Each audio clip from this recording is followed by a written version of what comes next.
I've entered that phase again. The phase where no game I play keeps me entertained for more than maybe half an hour. And it sucks because video games have always been my passion ever since I was a little kid. I love all genres of games: racing, shooters, sports, sandbox. You name it, I've probably enjoyed a game from that genre. So, why do games feel boring now? One of the very first games I remember playing was a parking game on a website called Škoda Hro, which was the car manufacturer Škoda's website. I played it on my mom's laptop and I wish I could play it again, but unfortunately the website has been discontinued and only a handful of the games remain on another website. The game looked something like this, and to my disappointment I was arguably better at it when I was 3 years old. Then, on Christmas, around the year 2009 or 2010, I got a PS3, and on there I played a lot of games. The first one I can remember playing was Mod Nation Racers, a silly arcadey racing game. If you couldn't tell, I was really into cars as a kid, and I had a ton of fun. Then, however, I got a game called Motorstorm, and I played that game a lot.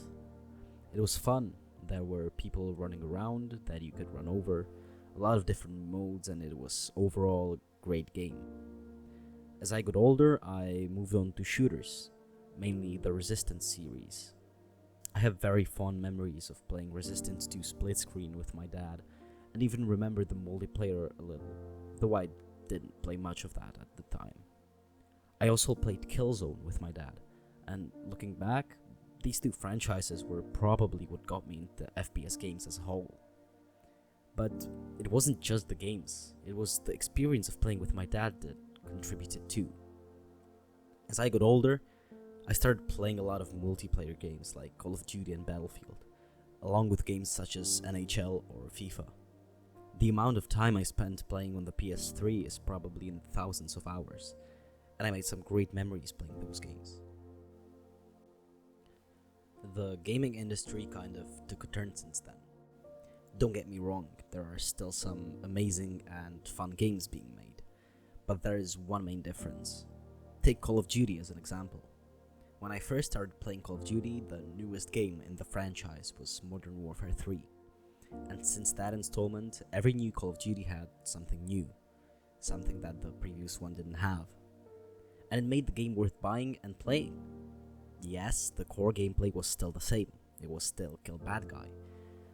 But it had new elements, and most of all, it wasn't ridden with microtransactions.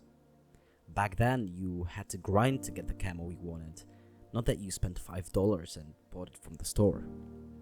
Nowadays, AAA games feel so repetitive. There's no innovation because innovation means risk, and risk means the game may not do so well, and the developers will make less money, which in the era of $60 to $70 games is pretty ironic. The last Call of Duty game I played was Black Ops 3, and I haven't touched the franchise since, except for one game of Warzone I played in like 2022. It feels like there is no passion put into the games, and the only purpose is to make money. The games that go viral and are actually fun to play are indie games 90% of the time. On one hand, it's great for indie developers, but on the other hand, it rings alarm bells. Why?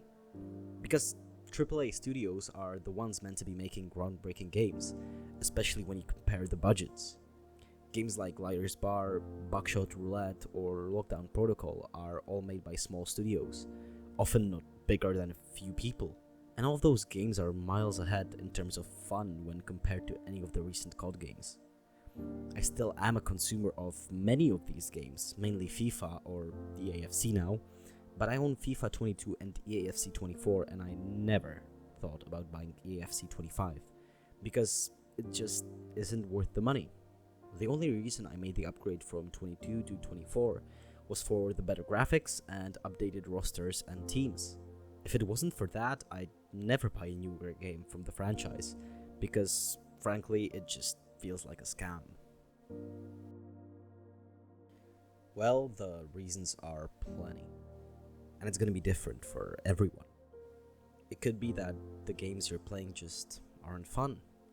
It could be that deep down, you're not playing games for what they are, but for what they were, searching for a way to relive simpler times. Maybe it's because you're getting older and have responsibilities, and gaming feels more like a waste of time than a way to relax or have fun. My advice: if you're bored of video games, take a break. Go out with your friends, take your partner on a date, play board games with your family. Go back to video games once you've had a break, and you'll see they become much more fun. Balance is important in all aspects of life. Take care of yourself, and until the next video, peace.